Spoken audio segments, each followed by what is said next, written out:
If you're currently struggling to write your college essays, especially your personal statements, keep watching this video because you're about to see a masterclass from my friend Dominic. Dominic recently graduated from a top university, USC, and he studied business and he also studied film. And he's such an interesting person to learn from because we're not just going to get college essay advice.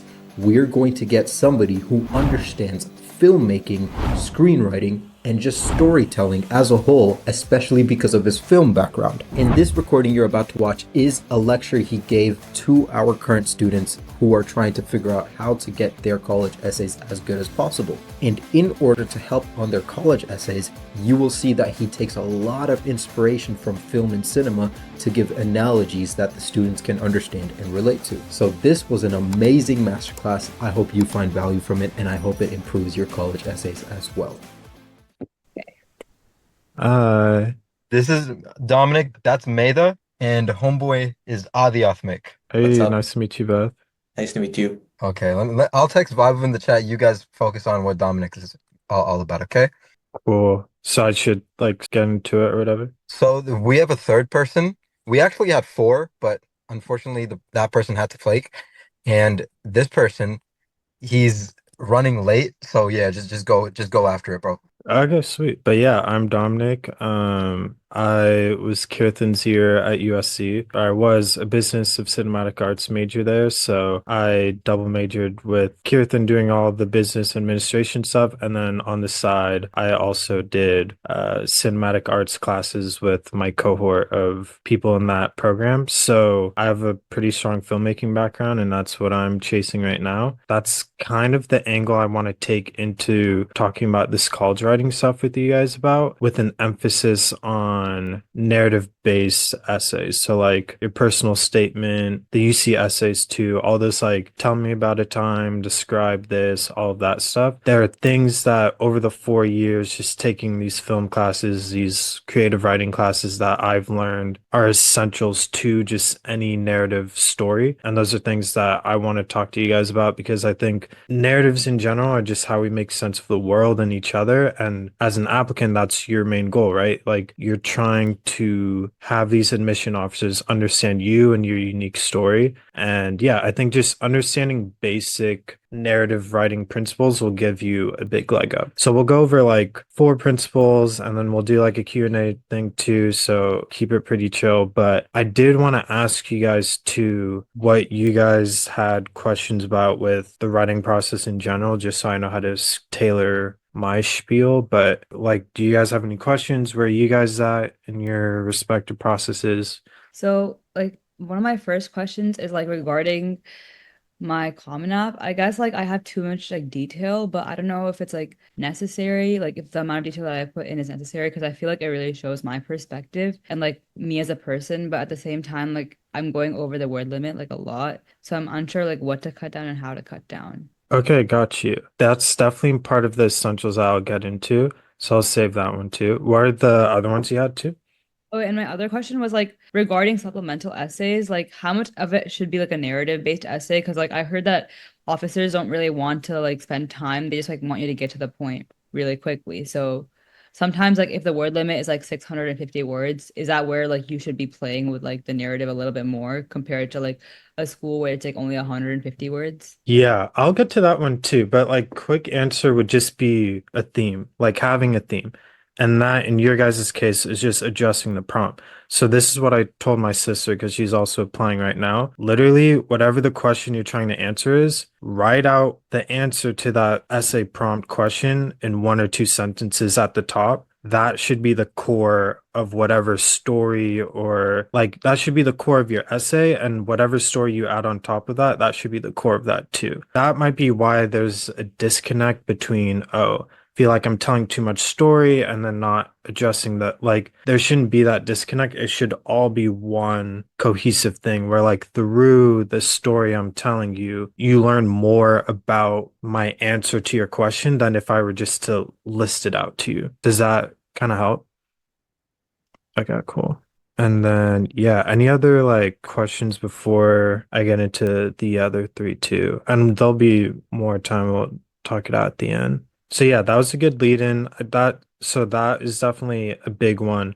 just addressing the prompt and having a theme. Like, harp on that even more. I don't know if you guys have seen The Joker 2, just to give you a big difference in how themes can shape your narrative. You look at the first Joker movie that came out, the big theme of that movie, without spoiling too much, is just what happens when we kick a man when he's down, like dealing with mental health and isolation and all of that, and just what happens when you push someone to their limits. That was such a strong theme in that movie. And because everything's centered around that, from like directing, lighting choices, all of that, you see that movie ends up with 11 Oscars. It gets $1 billion. Now we have Joker 2, which I saw last weekend, and it was okay from it. Like, it was solid technically, but from a story wise, it's flopping really hard because it doesn't have that central theme anymore. Now it's not exploring anything or adding anything new to the previous discourse. It's just kind of picking up where it left off from the last movie. So now as a result, it's about to lose like $200 million. I doubt it's going to see any Oscar nominations. So just to show you like a real world difference of how much theme can add to any story. So just to harp on the theme part for sure, one of the biggest essentials for narrative-based writing is having an intention and obstacle. That's something that changed the game for me early in my writing career, was learning about intention and obstacle, which is literally as simple as someone wants something really badly, but something formidable stands in their way, right? This is the mantra of Aaron Sorkin, who is the writer of The Social Network, Moneyball, West Wing, A Few Good Men, like all of that stuff. And he says that creates a difference between good drama and just journalism. Journalism being this happened, and then this, and then that, and then this. And that's, what you would see in typical high school writing, right? Your thesis, 3 paragraphs, conclusion. But then to create good drama, what you want is writing, right? So an example, like James goes out for a run, but it's raining. Therefore, he goes swimming,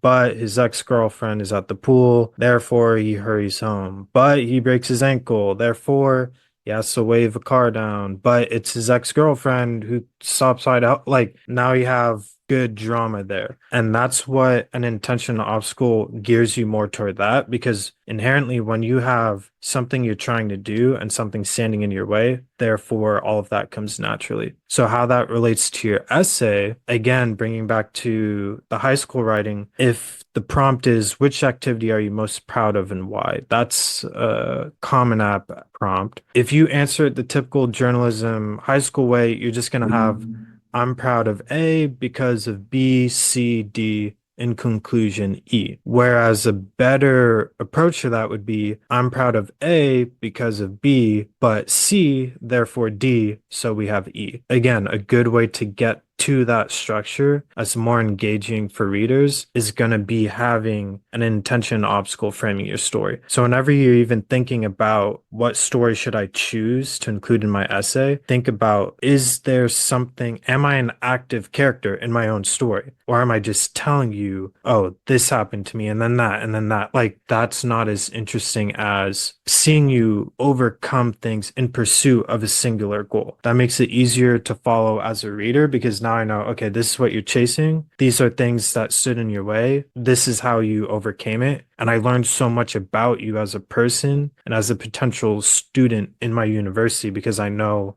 how you go about, chasing what you want, for example. So intention and obstacle, I can't harp that enough for creative writing, narrative-based writing enough. That's like number one takeaway if you take anything from this, in my opinion. Moving on to the third essential, I would say And then specificity. before the third essential, I want Mhm. my own understanding, and I want the students to be able to understand how about intention obstacles. Is the intention obstacle related to the drama, the but and the therefore, or the structure of I'm proud of A because of C, because of B, and C because of D?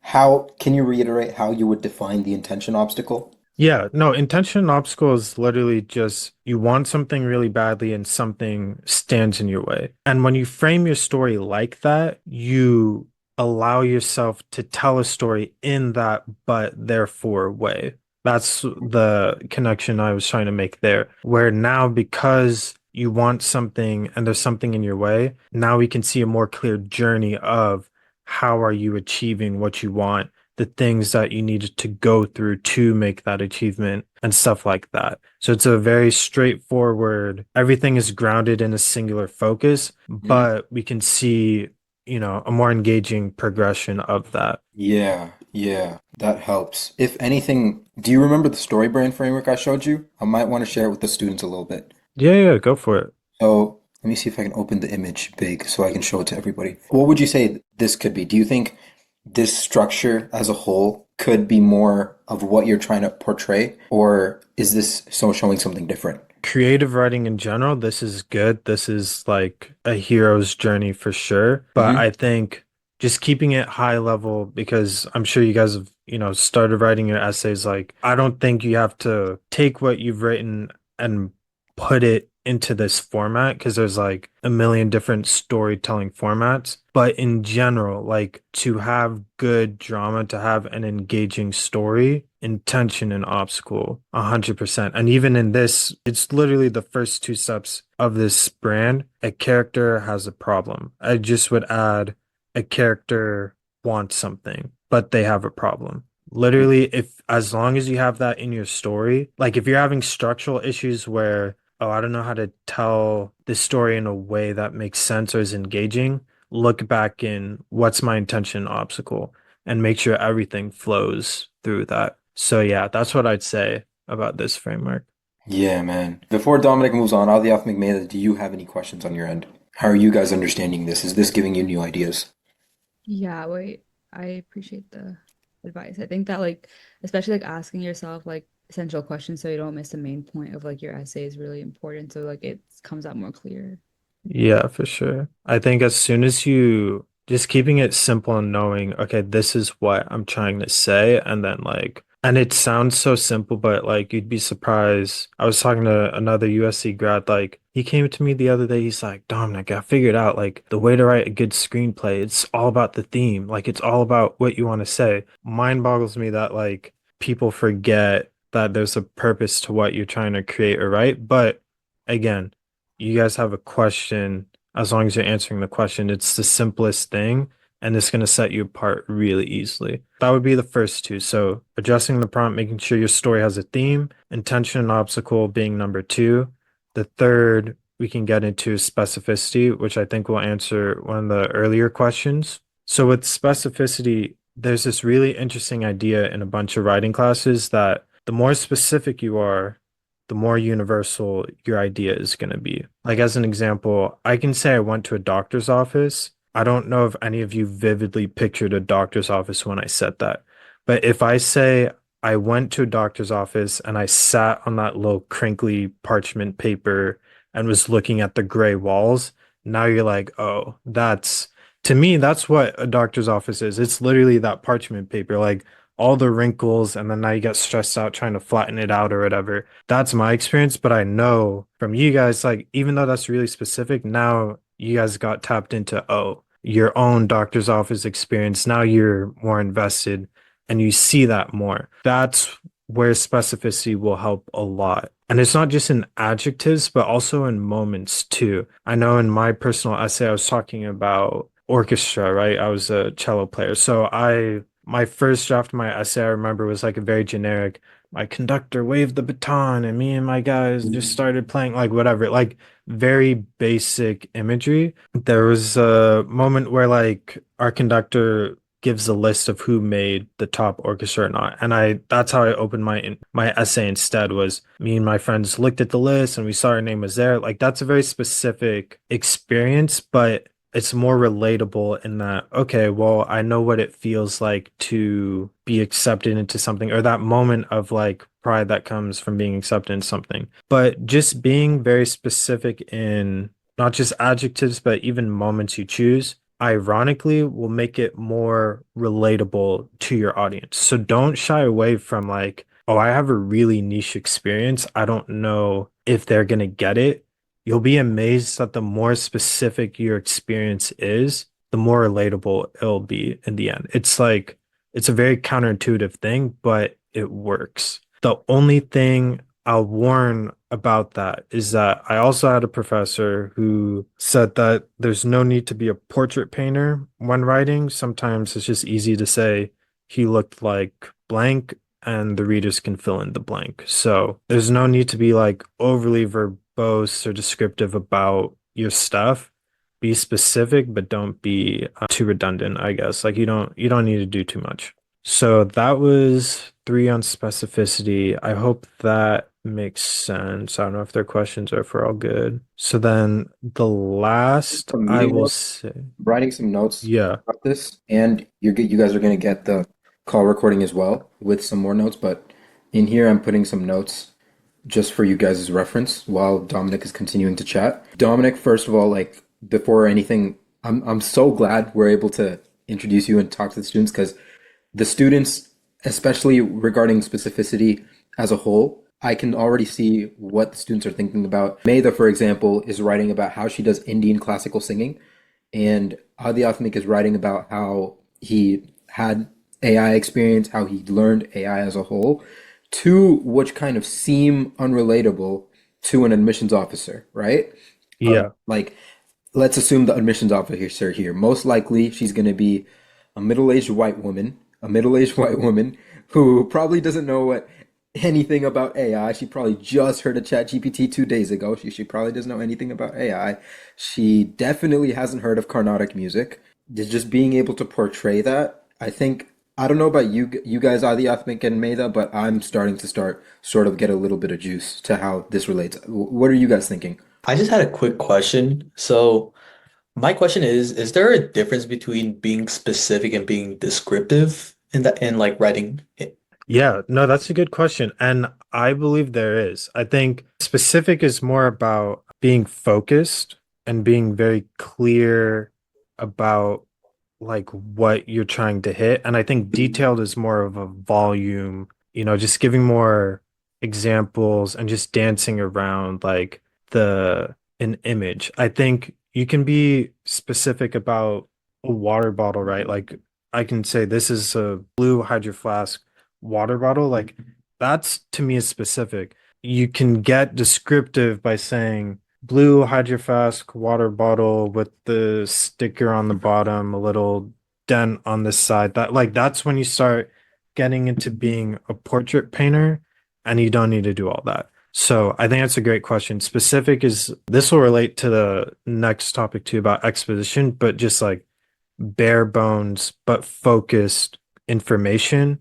Details, I think, is now we're looking at more volume in information. I think actually, if it's good, Kirtan, I'll just roll right into the next one because I think it's a Go good crazy, go segue. crazy. Yeah, the last essential is exposition.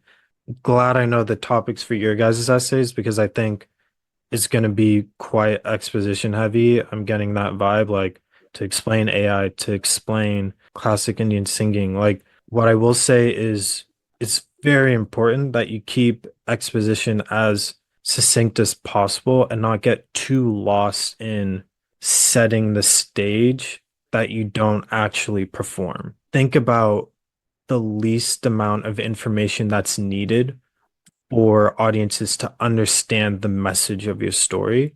So you can be very intentional with the information you're revealing. But to counteract that, right? Because I think, yeah, in general, keep exposition short. But then, like, if you're in a position where you just have to explain this information, which you guys might be, there are ways where you can give your information in a way that doesn't feel too in your face.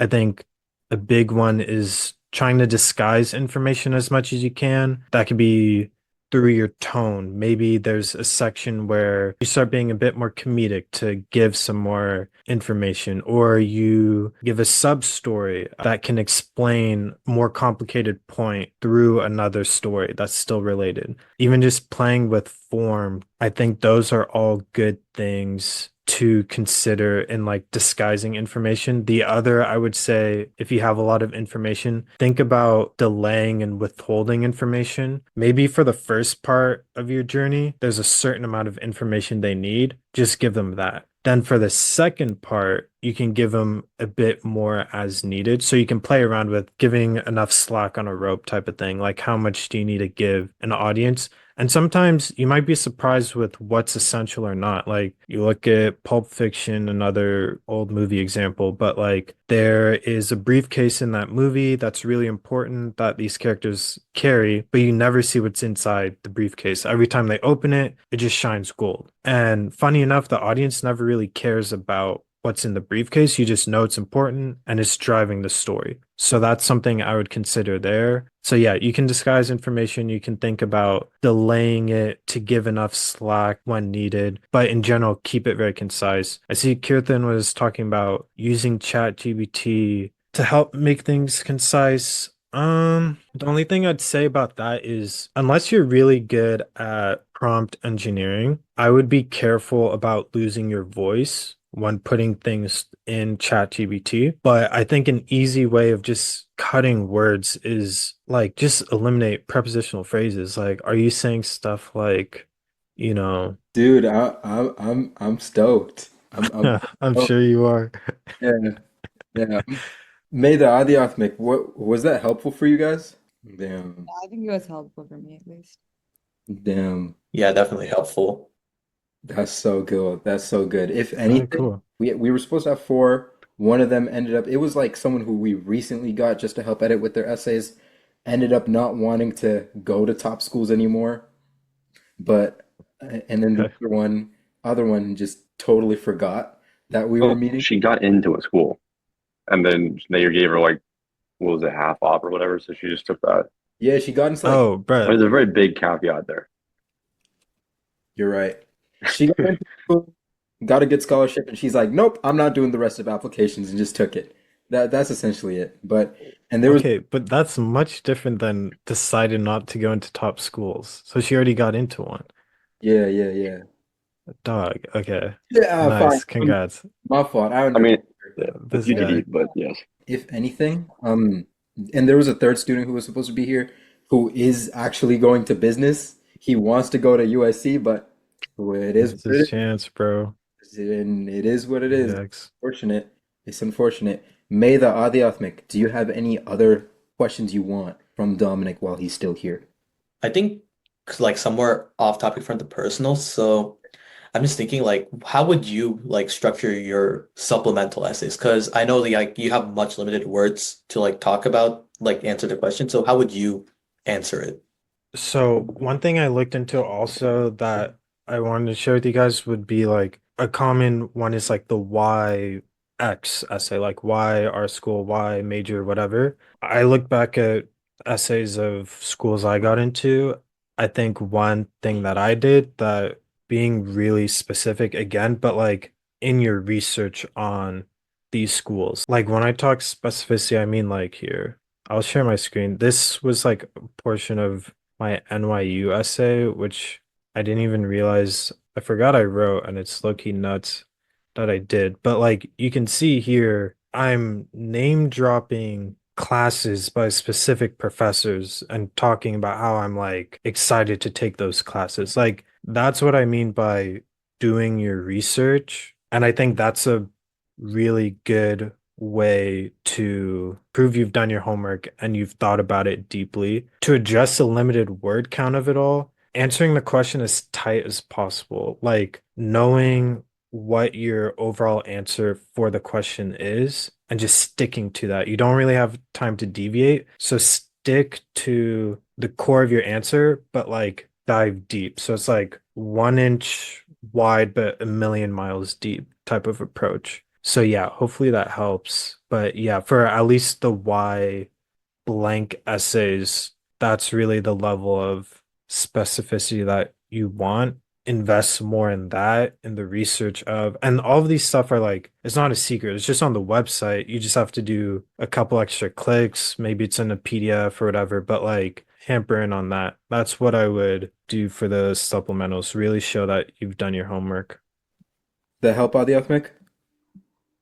Yeah, for sure. And to go even deeper, let's pretend we're about to write USC essays right now, for example, right? Yeah, let's do it. Let's say we need to search up Marshall Business School faculty, right? And then let's see all the professors have done research. For example, let's click on this guy. I don't know who this guy is. Wait, Arif Ansari, is he different than Anil Whatever. You click on this guy, and then you see he has to have research somewhere. Google Scholar page. Okay, he's strong in all of these. Let's check this. Curriculum. No, not this. Let's check this. Cool. So you can see all the research this guy has done, and if anything, you can try to figure out where he's most strong in, and let's check somebody else. For example, I know there's this one guy. This guy comes top to my mind. Bro, no way. Uh, We both had that professor. He's cool. cool is an interesting word, but this person, so he's interesting. He also posts, some of these professors also post on USC blogs and stuff like that and articles, for example, right? He also posts there. And something, for example, he posts a lot about like Taylor Swift, like how Taylor Swift was able to grow such a big brand, things like that, right? How he was interviewed by the BBC, stuff like that, right? He became the expert of all things Taylor Swift.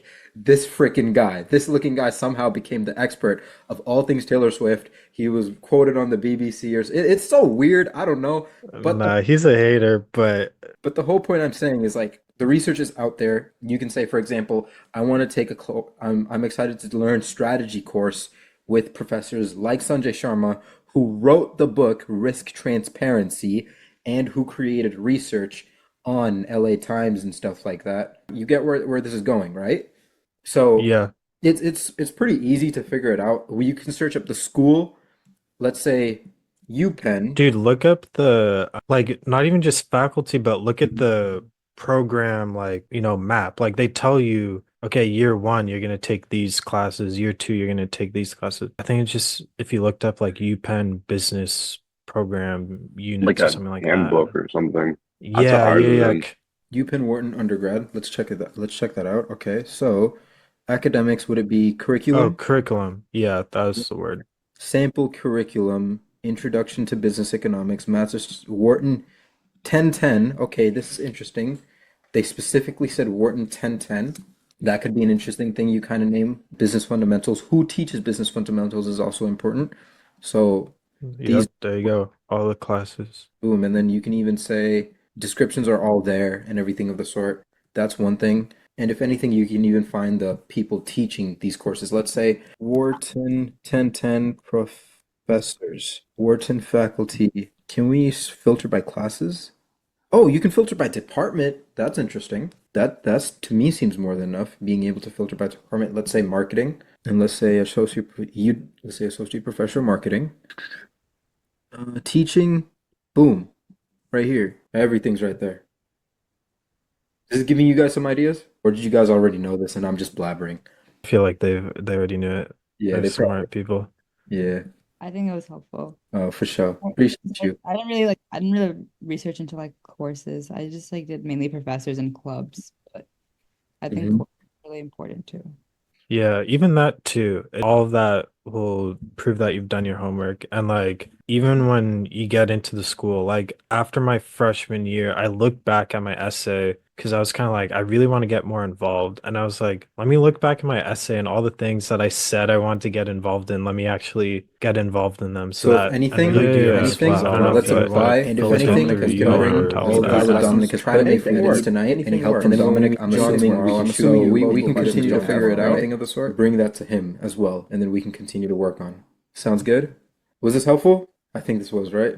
Hell yeah. Dom, I appreciate Cool. you huge, man. I Yeah. so much, man. I appreciate I No, of course, bro. I owe you huge, man. I owe you huge. Bro, I can't wait to cash it in. No, I'm kidding. We're good, dude. We're so good. I can't wait to catch it. Easy. Man But up, dude. yeah, it was good meeting you both. It's all gonna work itself out. Like I know you hate to hear that while you're going through it, but being on the other side and looking back, I'm like, I don't know why I stress about it, and you guys will get to that point too. That being said, control what you can control and let the rest take care of itself. So, but you guys are already on your ways. Like done the work. It's just about showcasing that. So you guys will be fine. Don't stress too hard. You'll be good. Thank you, man. I appreciate you big. All right, let's pause it right here. And Medha, Aliathmik, I'll see you tomorrow. Meeting with John is at 1, but text us, Gabe and I, any other edits you want us to take a look at, and we can continue to move from there. Anything you applied after hearing everything from Dom, and then we can bring it out. You have us as a resource, continue to use us, and then we'll continue moving from there, okay? Once again, thank you, man. We're eternally grateful for this, man. I appreciate you. Dude, of course. It was fun. I hope it helped. So yeah. All right. Let's pause it right here. We'll see you guys soon. We'll see you Aliathmik and Medha soon, and thank you again, Dom. I'll catch up with you soon, man. See y'all. Session. See y'all. Thank you guys.